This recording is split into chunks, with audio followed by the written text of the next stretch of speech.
Iowa's top Supreme Court justice is sounding the alarm on the need for reform to the state's court system, claiming the state needs an immediate pay increase for judges and indigent defense attorneys, along with modernizing the magistrate system. I stand here today and say out loud, the sky is falling on judicial pay for Iowa's judges. Chief Justice Suzanne Christensen raises concerns over the decreasing number of applicants for judge openings.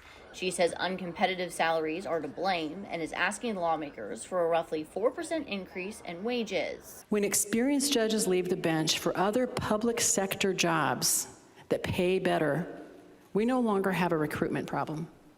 We have a retention problem. Serving as a judge in Iowa is becoming economically unsustainable. Christensen says low pay rates are impacting the state's ability to find court-appointed attorneys. She says last June, someone was arrested in Davenport for driving the wrong way down a street, and the officer noticed open bottles of alcohol in the car.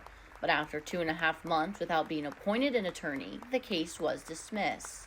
The judge's order said this: the court determines this case must be dismissed due to the state's failure to coordinate legal representation for this indigent defendant charged with a crime facing the possibility of imprisonment. Christensen is pushing to change the magistrate system in Iowa. Magistrates are part-time judicial officials who can issue search warrants and perform preliminary hearings.